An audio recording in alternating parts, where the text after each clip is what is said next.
Democrats have officially begun their electoral battle royale. Who's left standing after last week's debates? Find out today on Constructive Interference.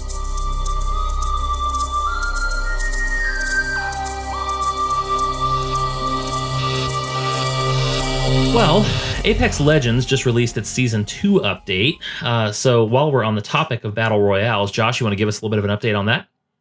Yeah, sure. I mean, it's not a huge update. As you know, Joel, Apex Legends, after making a big splash when it first came out, has struggled to compete with Fortnite. Because Fortnite, I guess, as I've heard, they force their employees to work for 18 hours a day, so I hear. But however they do it, Fortnite manages to get updates out pretty much every week, it seems like, and Apex Legends has not kept up that kind of pace. But their big update was actually today. They've released their Season 2 update, and hopefully it'll fix things for them.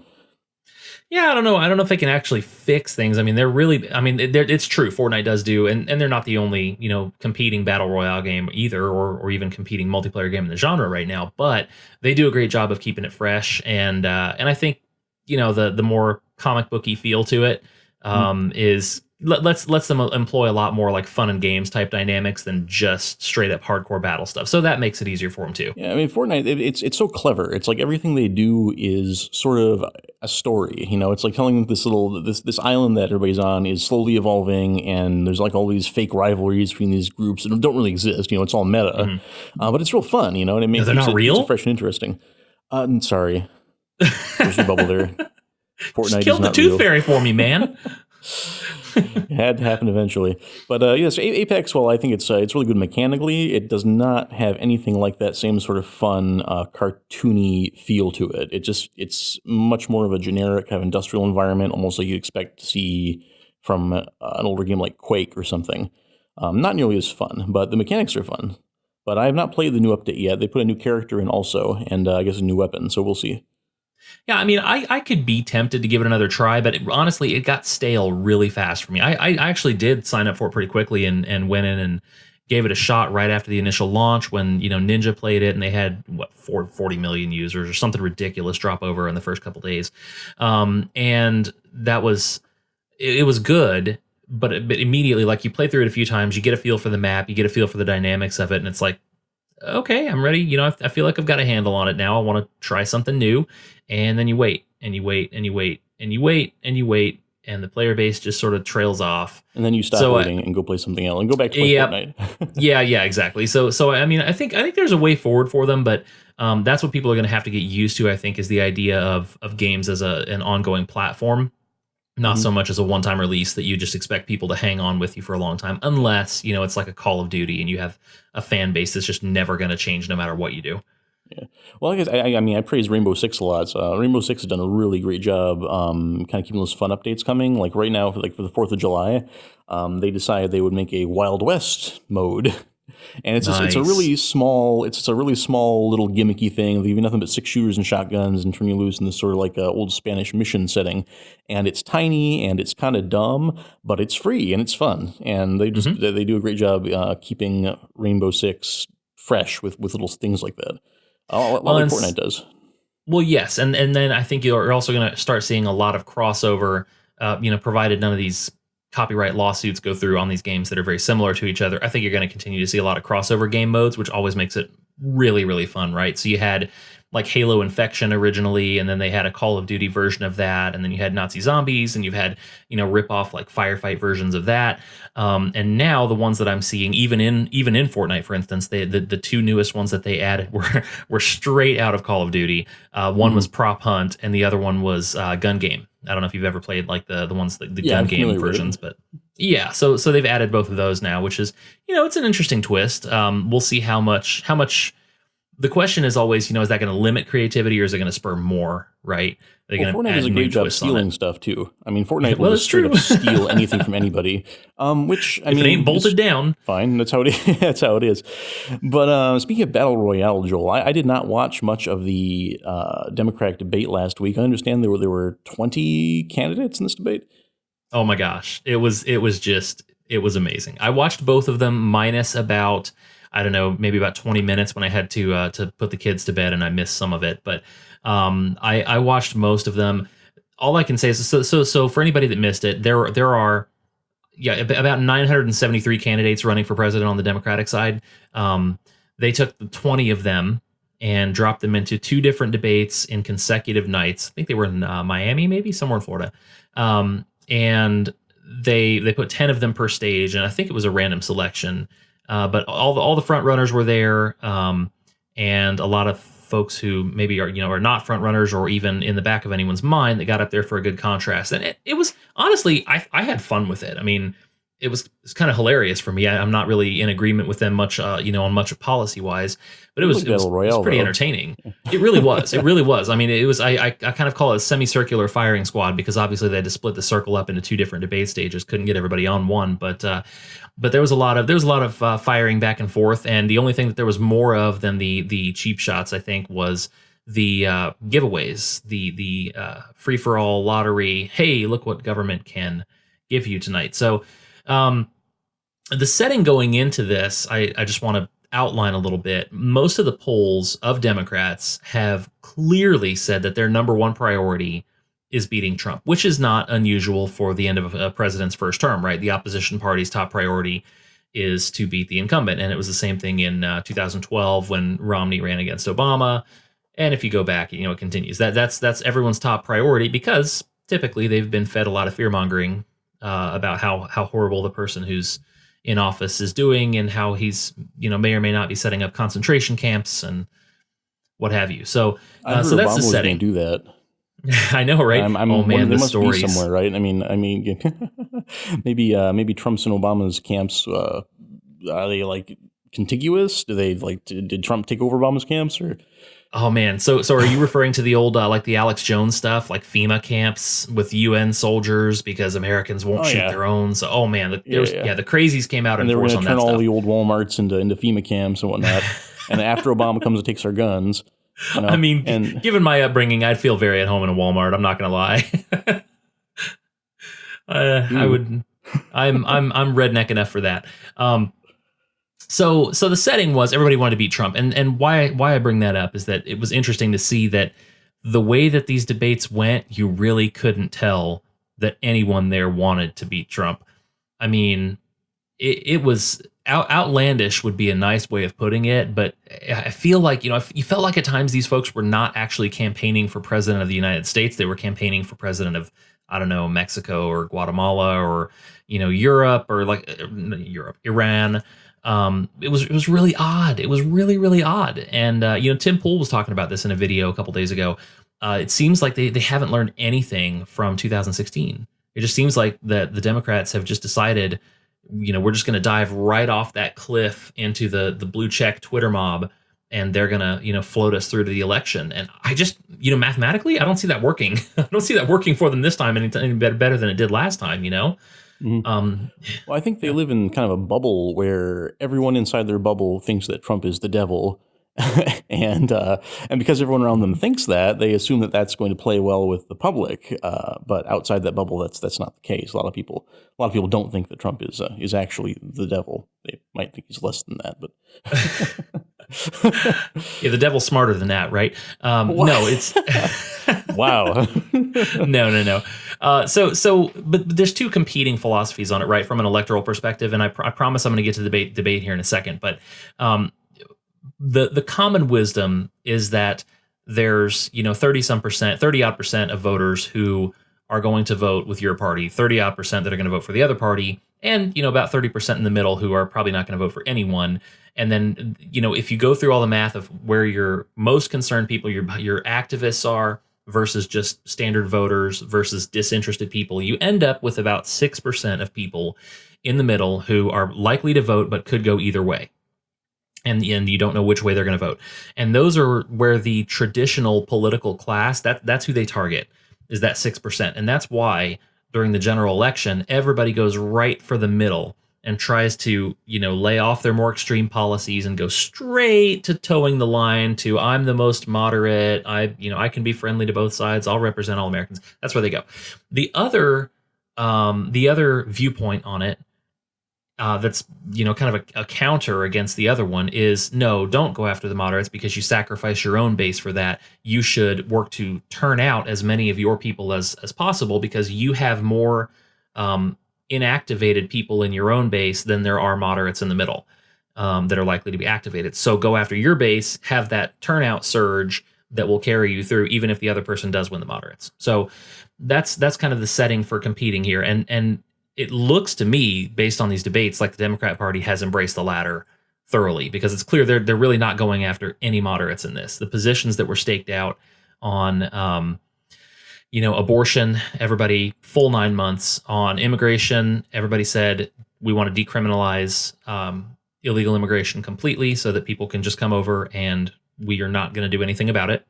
Healthcare, it's been they were all in unison saying it needs to be a right that should even be extended to people who come here illegally. So basically, we're not going to stop anyone at the border, and anyone who comes here now has free healthcare.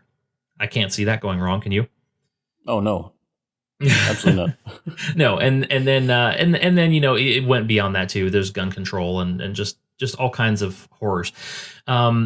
But looking at it and over the course of this next week, we'd love to hear from you guys too. We'll definitely be posting about it on social media. But who I thought did really well in the debates, for Democrats, Pete Buttigieg. He's an impressive guy.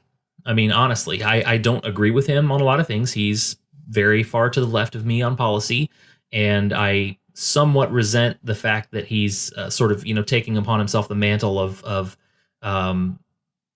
Christianity and trying to push out religious conservatives and people who are actually biblical literalists. High ground. Right. So I mean, the religiosity of it is a little bit thick sometimes, but honestly, from a policy perspective and from just being a thoughtful, well-spoken, and not completely insane leftist, he actually does a pretty good job of that. And for being someone who is gay and who is in a traditionally recognized liberal minority, he doesn't really play off of his identitarianism all the time, which is refreshing, honestly. I mean, it's nice to see someone not stand up there and pontificate about how they're so oppressed. And Pete doesn't do that. He's actually seems like a pretty decent guy who a lot of people are starting to notice, even though he doesn't have nearly the credentials that a lot of these others on the stage did.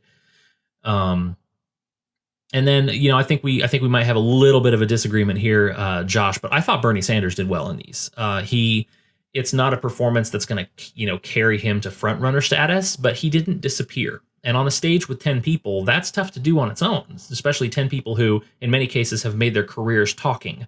So I think Bernie has a very striking presence. I mean, no one else talks. His hair does. He does. Well, yeah, but his hair is striking. That's for sure. I mean, I'm not sure it's necessarily a good presence or a presence that makes me feel any confidence in him. But he definitely has a distinctive presence where you can't. When Bernie speaks, you won't mistake him for anybody else. It's mostly the accent, That's part of it. You will not mistake him for anyone else. No, and it's like the way he speaks too. It's this kind of wild look in his eyes, and whatever Bernie is saying, he seems to really believe it. He sounds like he is totally sold out to whatever he's saying, and is passionate about it, and he's going to go there whether you follow him or not. That's the sort of charisma he projects, which doesn't appeal to me. But it's like I said, it's definitely he's not going to disappear if he's up there on the stage. Right. And I hate to put them in the same, they're not in the same category. Okay. But in this one way, I would say he's similar to Ron Paul in that he definitely is very sincere, believes everything he's saying. And he's starting out from a position that includes a lot of assumptions that the others don't really draw. So like Ron Paul, when you talk to him, the reason he would go straight for obscure topics like the Fed is he assumes that you already agree on the simple stuff. He's like, okay, well, I know that you and I are going to agree on these mainline Republican issues. Now let me talk to you about something that you probably haven't thought about. And that Bernie does kind of that same thing. He just sort of skips steps 1 through 5 and picks up at 6 through 10. But I think he I don't know if he necessarily, like I said, he's not going to dethrone Joe Biden anytime soon. But he did pretty well for himself. Elizabeth Warren, she was not nearly as controversial as I expected her to be. Honestly, and it's weird that the scale of controversy sort of resets itself when you look at these stages. But she was all right. She actually came across as being reasonable.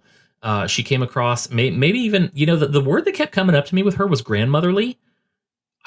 it was odd to say, because I know that she was trying to come across as very fiery and everything, and maybe it was just in comparison to those that she was on stage Well, there with. are But fiery grandmothers. well, sure, but I mean, I'm just saying, like she didn't have the crazy look that you're describing with Bernie. She looked the part, and when she was discussing policy, she seemed competent and confident. And again, that's kind of tough to pull off in that situation.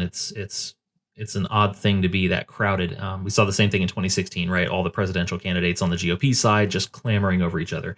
Um, Julian Castro in night one did a really good job establishing himself. I think he's got a little bit of an advantage on several of the others, just because he can speak more directly, and I think people sort of cede him that authority on border issues, immigration issues, because of his heritage.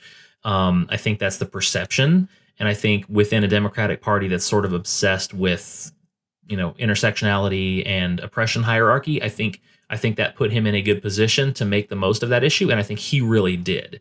And that was entirely on him. That was that he has a lot of talent, a lot of skill, and he was able to leverage some of those issues to his advantage. And I think he did a really good job setting himself apart from a candidate who, honestly, before that debate, I hadn't even heard of him. So that was a plus. And then the last one is Tulsi Gabbard, who did not get any love from the media afterward, but it turns out was the most Googled name during the first debate.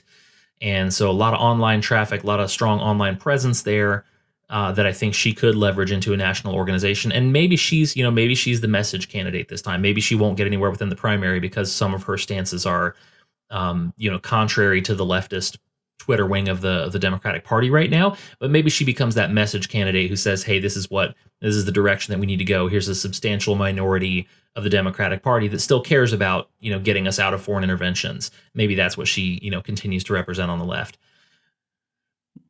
I Any hope other that's true. standouts that you saw? I didn't watch as much of it as you did.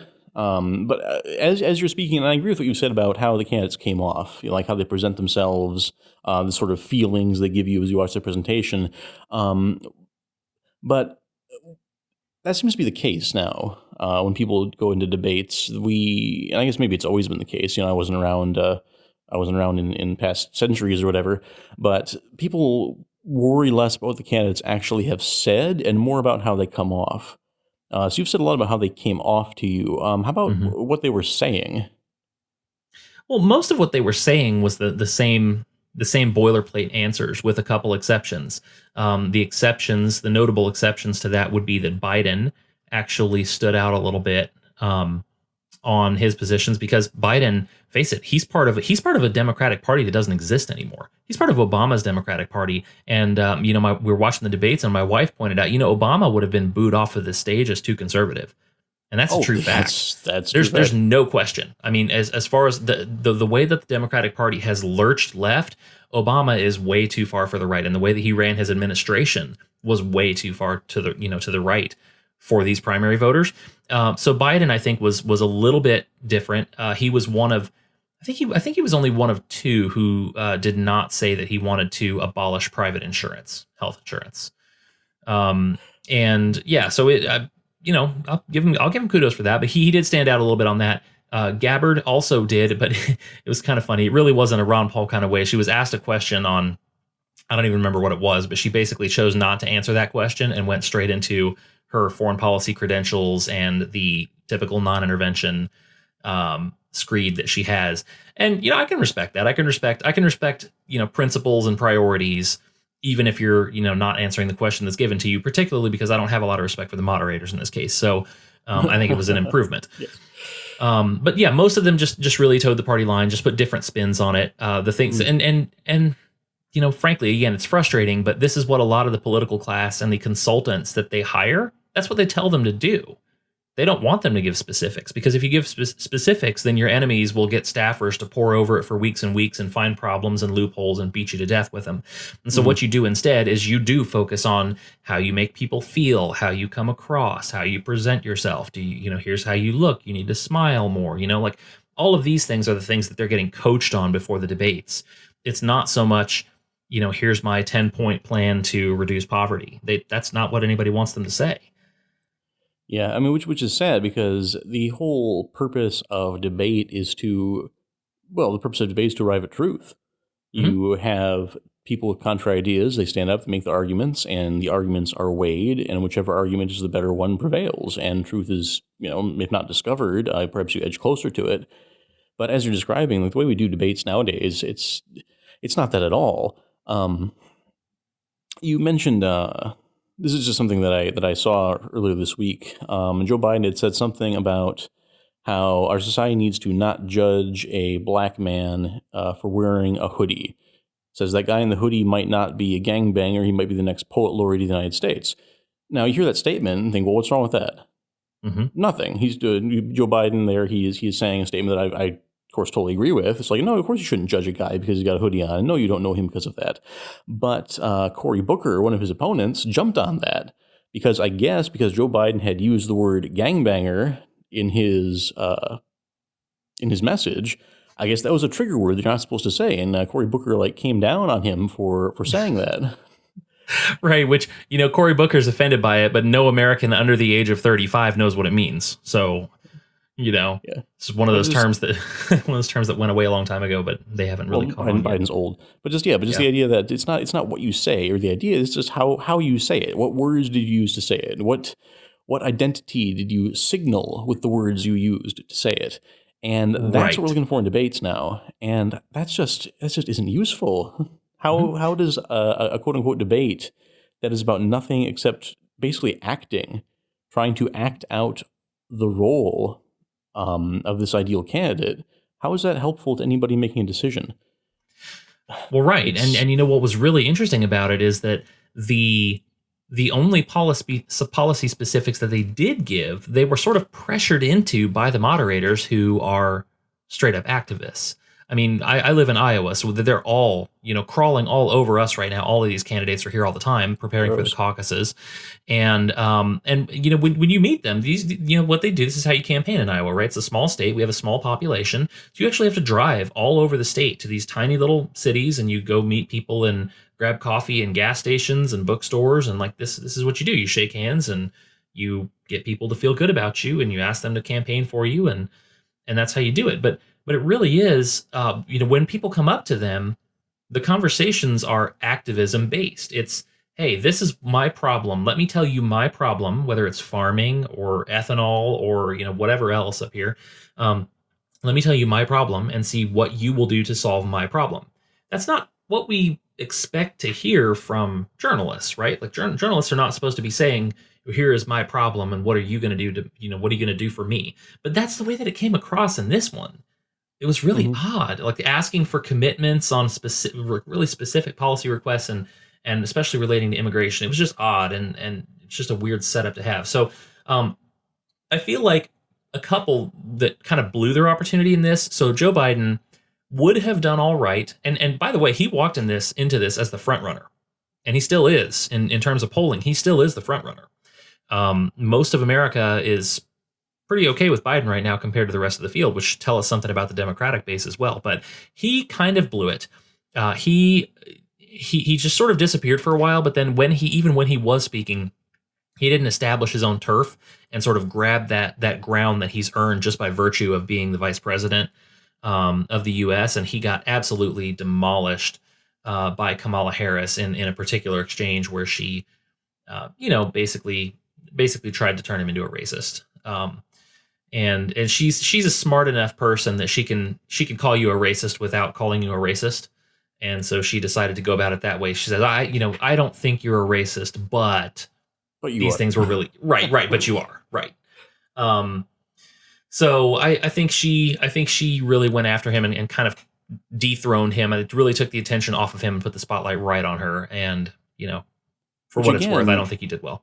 is that whole thing of acting and signaling. Because I mean, Hmm. I don't whether or not Joe Biden is a racist, I don't think anybody believes that Joe Biden is going to institute any racist policies. Like nobody in their right mind believes that Joe Biden is going to try and bring back Jim Crow. Hmm. So calling him or insinuating that he is a racist is just again another way of signaling, of saying that, hey, I am over here standing with the minorities on the correct side of this partisan divide, and Joe Biden is not.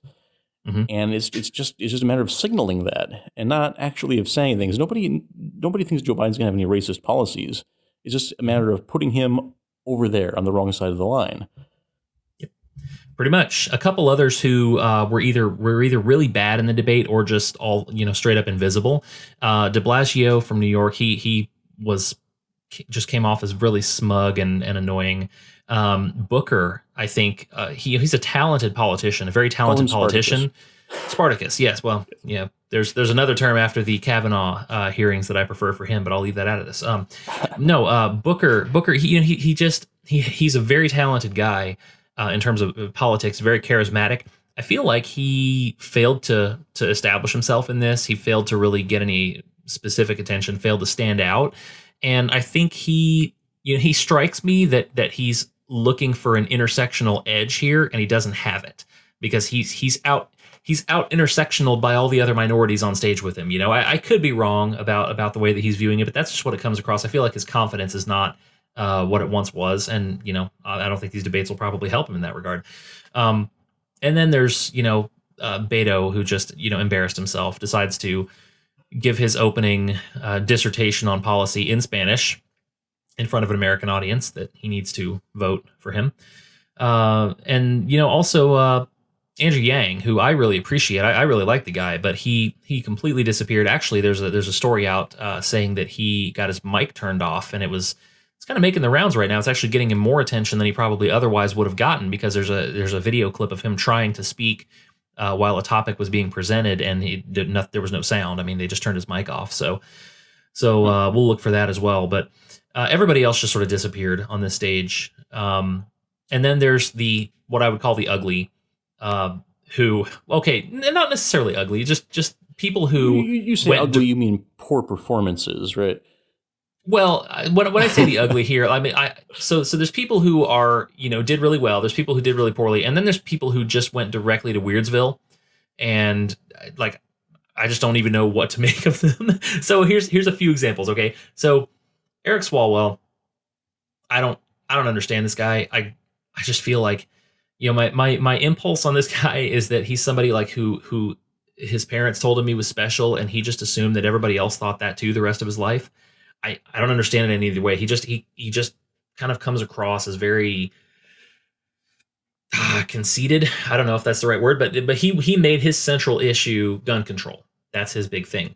By the way, followed that up with a tweet today on do we Americans want to see change in gun control, or do we love our guns more than we love our kids? And he got ratioed so hard on Twitter. I actually felt bad for his Twitter account. He got ratioed so hard on it. I mean, it was ugly.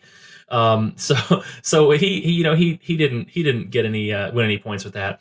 Then we had Marianne Williamson, who is just God's gift to this debate cycle. This woman is fantastic. Now, who is she? She's an author, right? She's not even a politician, Yes. is she?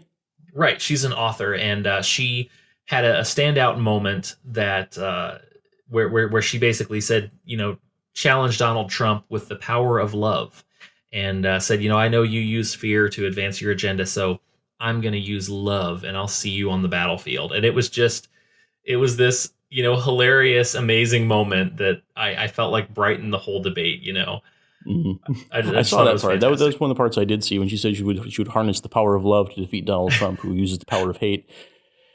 And Right, and okay. So I have an excuse for knowing this because I have little girls who live in my house. So I have an excuse for knowing about My Little Pony. But there's a scene in My Little Pony where the ponies have collected the elements of harmony, and they use the power of friendship to fire this big friend blast into this monster like Power Rangers and destroy him with the power of love. And that was just absolutely what I thought of when I heard her say that. I just pictured her with this with glowing eyes blasting this rainbow blast into this giant Trump who would then explode. all And it right, was kind of internet. awesome, really. So anyway, maybe that'll be one of her campaign ads if she gets the nomination.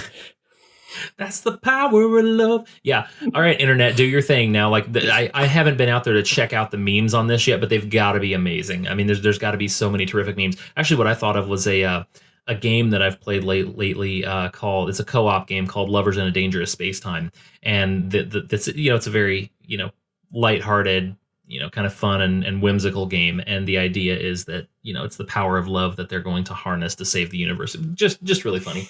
Anyway, so those are kind of the light. Go ahead.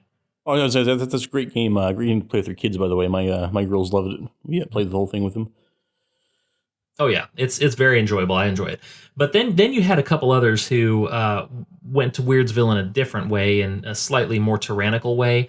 There's two that I would put in that category. One that universally was hailed as having a good performance, and the other one not so much. So two really scary statements in there. One of them was from Washington Governor Jay Inslee, who was in the first debate and said what I consider to be the scariest statement of that debate, which was when he was addressing corporations. And he said, when a corporation doesn't serve, and this may not be an exact quote, but it's very close.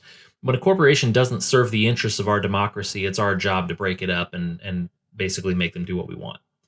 And I just thought, wait, which article of the Constitution was that again? Yeah, so the purpose of a corporation is to serve our democracy according to what the potential president thinks that they should do. I don't remember reading that. I don't remember that one coming up in civics. Joel. Oh gosh, so that was sort of terrifying in terms of he actually thinks that it's the government's job to evaluate corporations on the basis of whether they are good for the greater good, and then break them up or treat them in a hostile manner accordingly. That just seems odd to me. The other one was Kamala Harris, who, look, I'm sure this won't be the last time that we talk about her on here, so I'm just going to get it out in the open.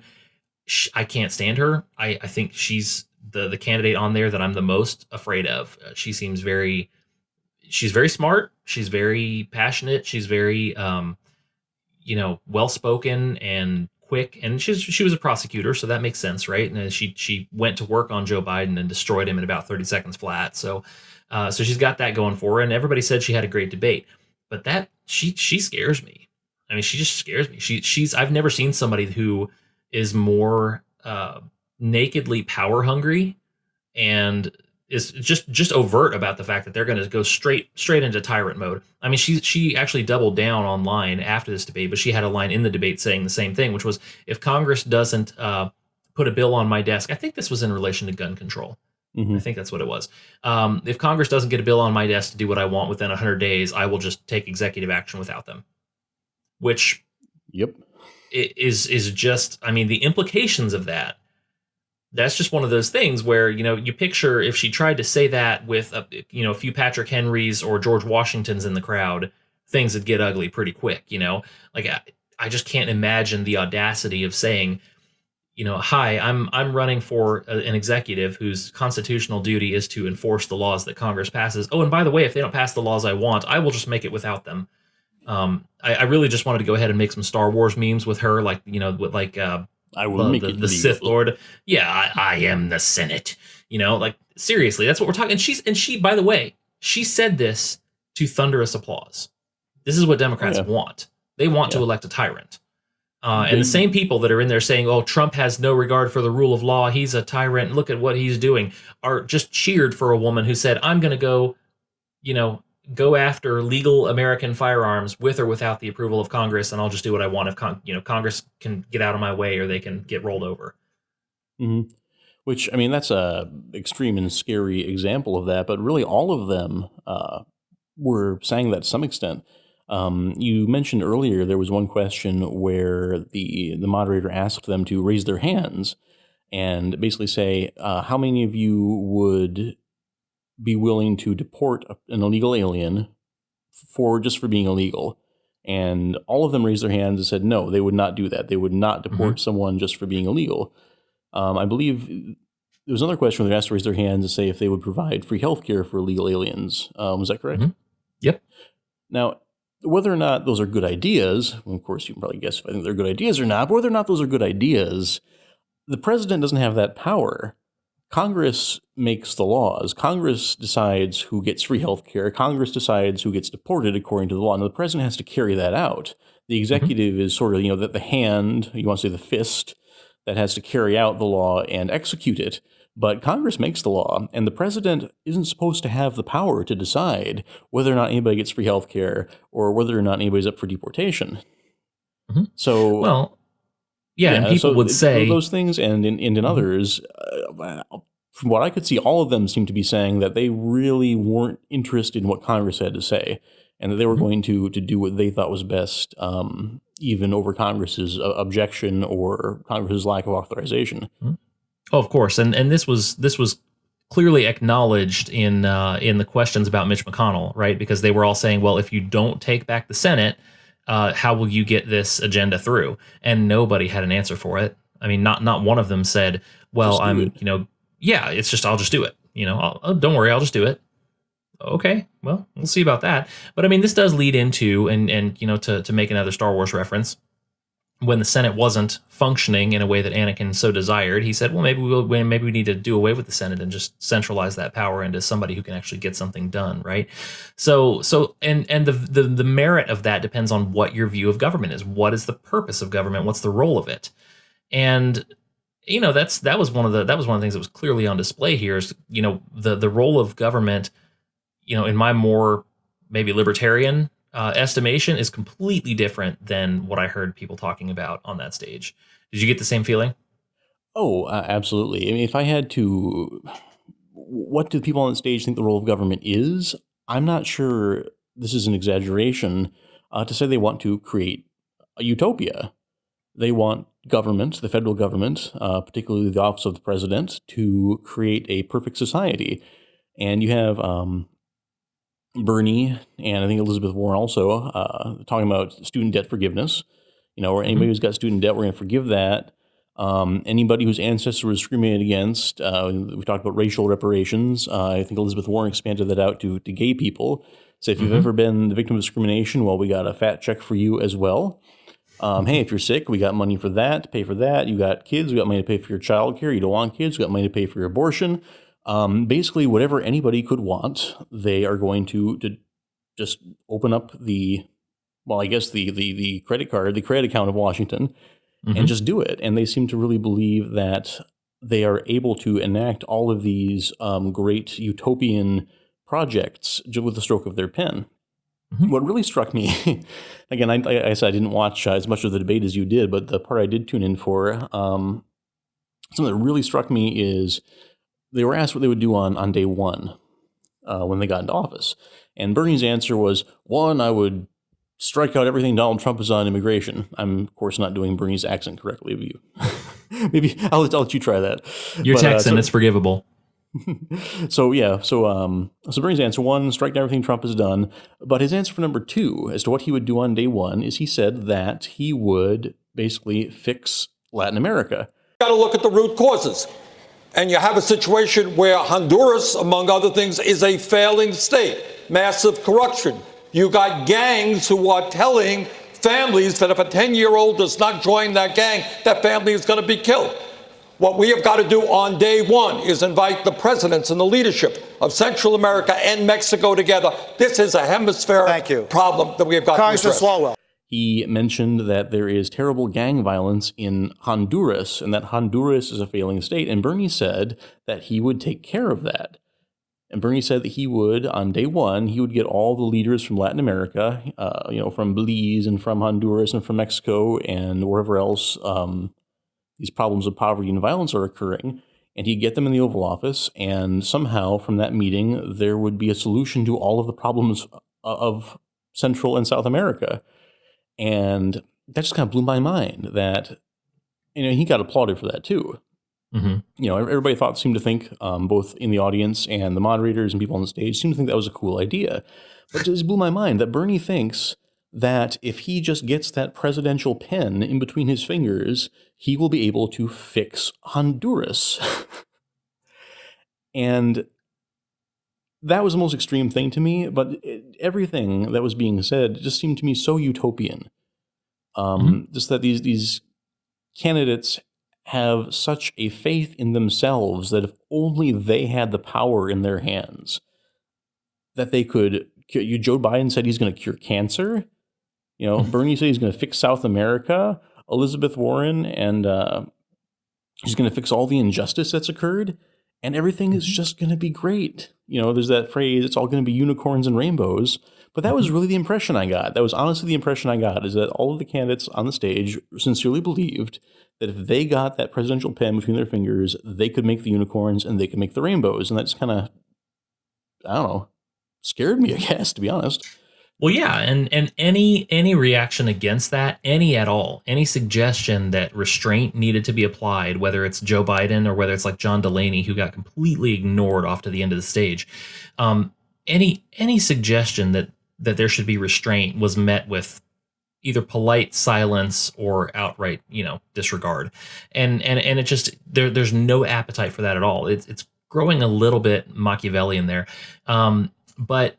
So when it comes to government, you're saying that there's this utopianism that's set in, and I agree with you, but there is this idea of positive versus negative rights, and a lot of people that do press that, hey, it is government's job to take care of people, right? And I think this started late 1800s, early 1900s from Western Europe, and then showed up here in the U.S.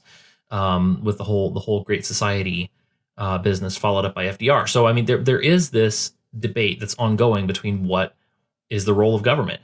And I thought you had an interesting setup for this in terms of just the different options. You want to tell the audience here what you were bringing up in terms of what the possible options are. Well, I mean, I'm not a philosopher, I guess. I haven't been... Disagree. I'm not a professional philosopher. There we go. Yeah. I don't have a cool British accent. I don't smoke a pipe either. But it seems to me that there are basically... things you could change. I could do that. I could develop a British accent. I'll start on that tonight. Anyway, it seems to me there are basically three different theories of government, which, of course, there are innumerable, hundreds, thousands of different discrete theories of government. But it seems to me that basically there are three different philosophies as to what government is actually for.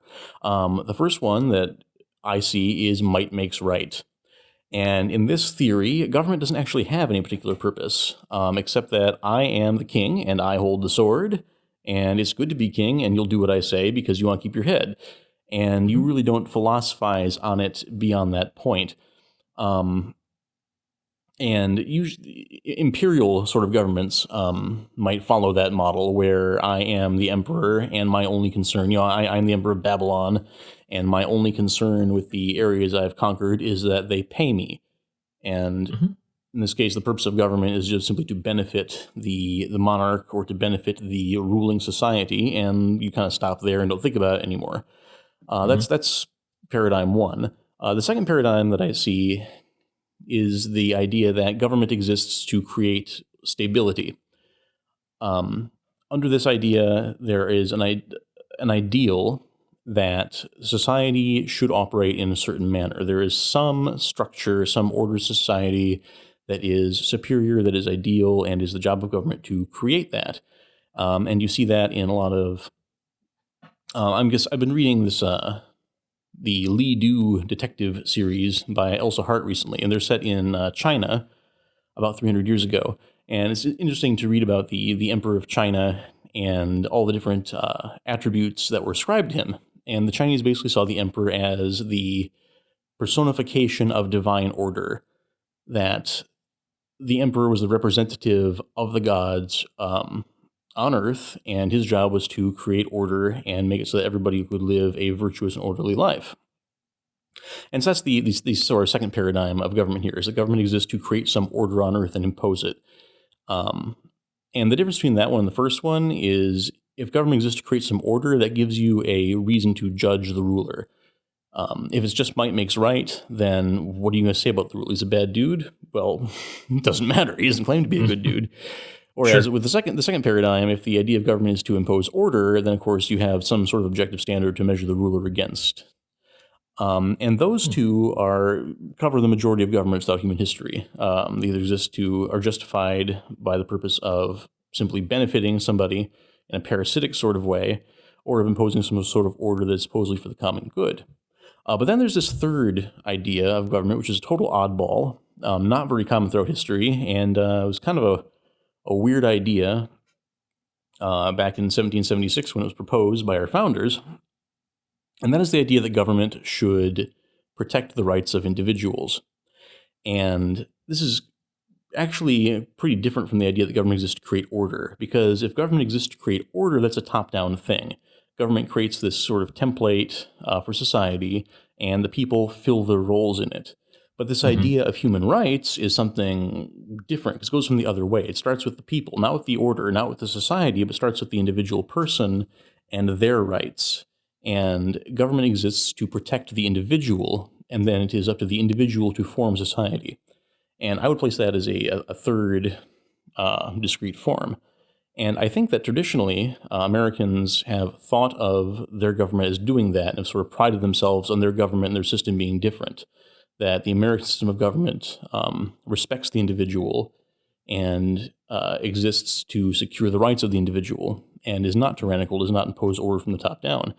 But utopianism, like I think we're seeing from the Democratic candidates, is really not compatible with the idea of individual rights, individual liberty, because in order for the person with the pen at the top to solve all of these problems,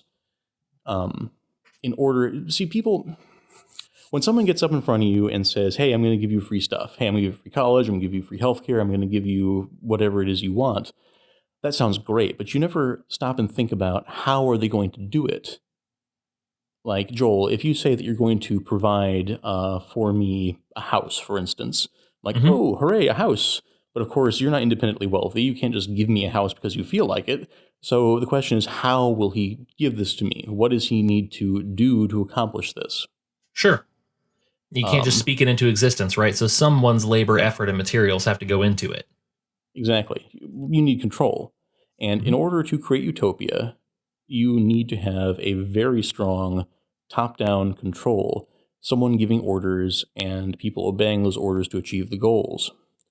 And so I think really here with these sort of utopian dreams and promises we're seeing for the Democrats, we're really slipping away from that paradigm where the government exists to protect the rights of the individual and sort of slipping back into the older, you might say, I would say more primitive paradigm of government existing to impose order Hmm. and to create a model society.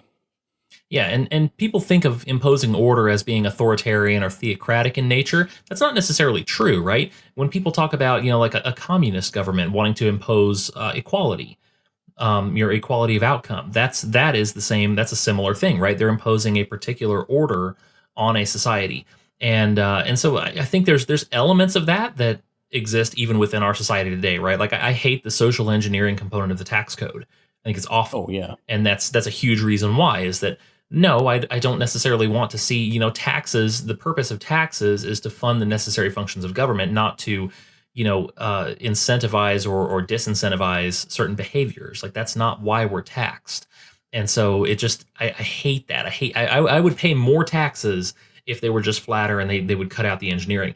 But I think you're right. I think the government philosophy that's been embraced here, and I would maybe put a little more specificity and say that the purpose is to protect human rights by limiting, by protecting one person from the rights of one person from the rights of another, because there's those intersections of rights that we all have, and as the expression goes, your rights end at my nose, and so You're you've right. got those my, lines my that right to swing my fist ends at your nose. Yeah. right. Which is So like actually, there's Mhm. which sounds trite, but is actually a really vivid and powerful expression of the principle, I think. Mhm. Right. And so there needs to be an enforcer of justice to protect those rights one from the other. And by the way, when it comes to criminal activity, which is kind of the reason for government to exist, the most basic reason for government to exist is defense. Um, the rationale is not the rationale is justice, not prevention. And this is something that I get off on a lot of times with policy debates and things like that. I go off on tangents about, but preventative law is a dangerous, slippery slope that just can go forever and ever because you have to compensate. You have to allow for everything that can possibly go wrong. The idea of actual government, especially with regard to criminality, is justice, not being able to stop everything wrong that can happen, but making sure that when wrong is done, there is justice. And the reason behind this, of course, is that people will seek justice one way or another, right? Justice is one of those universal truths that it's going to happen one way or the other. It's just a question of when and how. And so either you can have a government that goes through a trial process and has, you know, legal counsel, and all of these things to place protections there that we have in America, or you can just have people go out and say, well, you killed my dog and now I'm going to kill you and your whole family for it. That's the type of thing. That's sort of the option. A little John Wick reference there, by the way. So I actually got that. Yes. yes. So I mean, it's like that's going to happen either way. But I think what becomes an issue, and again, this is where the positive and negative side comes in. I reference that for anybody that doesn't know what I'm talking about. Negative rights are the rights that we have by virtue of being born. This is when people say life, liberty, and pursuit of happiness. You are born with a right to those things. Nobody has to give it to you. I don't have to work to give you liberty. You have it. Positive rights. Say Go it ahead. a little bit differently. A negative right refers to what other people can't do to you. Right. For instance, I have the right. If I have the right to life, that's a negative right because it means you can't kill me. Mm-hmm. Right. So it's things that you're free. So the freedom endowed, I guess, by a negative right would be a freedom from. You are free from violence. You are free from coercion. You are free from servitude. Those things. The positive ones that are being promised by a lot of folks on the Democratic stage, and to be fair, it's been promised by a lot of Republicans too, are positive rights. You have a right to things. You have a right to healthcare. You have a right to education. You have a right to a living wage. All of these are catchphrases that people use the term right in a universal sense that says you deserve this, and whatever we must do to get you that is justified. And that's the scary part that they never really follow through on, because human beings, we can't just, like you mentioned earlier, Josh, we can't just snap our fingers and double the resources in the galaxy. Thanos, we Why can't. didn't you just do that? I mean, sorry, tangent, but yeah. It's like, yeah. Come on, Thanos, think harder. Next Marvel episode, no. We can't just snap our fingers and do that. We can't just create wealth at a thought. We have to put labor and effort and forethought and planning and resources, all of these things we have to do. Now, we can chase goals, but it takes time and effort to get there. So what these people are promising when they say, as you referenced, free things, they're not free. They're talking about redistributing it. And so it's going to be taken from someone and given to someone else. Right. But that's not what's talked about. Yeah. Well, it's like you said, a negative right. If I have a right to liberty, let's say I have a right to liberty, that means that you can't enslave me. Now, what does that cost you? You don't got to do anything to not enslave me, except just leave me alone. That's not a cost to you. No one's making you do anything. However, if I am promised, for instance, healthcare isn't something that is passive upon you. You have to be doing something. You have to be creating some product. You have to be performing some service in order to get me the healthcare. So if I as a candidate promise people healthcare, then what I'm actually promising is that I will use my power to order and compel people to do this job that you will benefit from, which is a completely different nature of promise than to promise someone freedom, to promise someone justice, to promise someone life. To promise someone stuff, that is a promise to issue commands. That is a promise to create a economic and a social structure and make people conform to it. I don't think people think about that. Right, and it comes at a cost. And since it comes at a cost, somebody has to pay that cost. And that's where it gets a little bit scary, to circle back to the debates when we're talking about Jay Inslee and his comment about corporations. As far as they're concerned, there is no function of societal benefit that does not legitimately belong to government. It's all government. And if your corporation that you have spent your life pouring into and innovating for and working for and all of these things, taking risks for and sacrificing for, if your corporation or your business is not serving what he deems to be the public good, it's gone.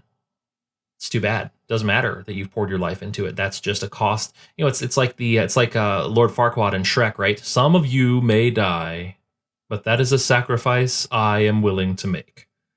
That's the way that they think about these things, and nobody really thinks it through. And those who do think it through, I think, don't care. But the flip side of it is, and if you look at that the spheres of responsibility that those traditionally on the side of negative rights, classic liberals and conservatives and libertarians, we look at that and we say the reason that government power should be limited is not so that we can have anarchy. The reason that government power should be limited is because there are other institutions within society that need to perform these activities instead, and they can do it better. And they need the freedom to be able to do that.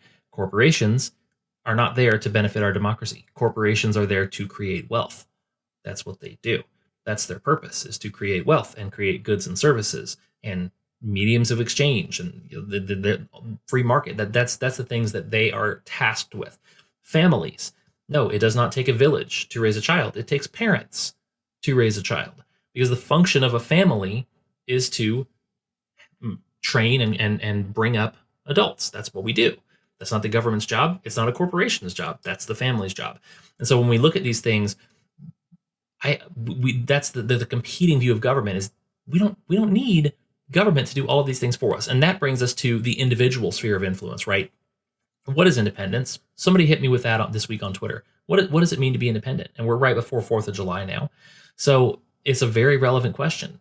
And it's one of the things that I have been the most passionate about in politics since I've become involved, either in a media sense or an activist sense, is restoring a sense of independence, because we don't have that anymore. Think about it. In our day-to-day lives, how many things do we think about doing that we don't need to ask permission for?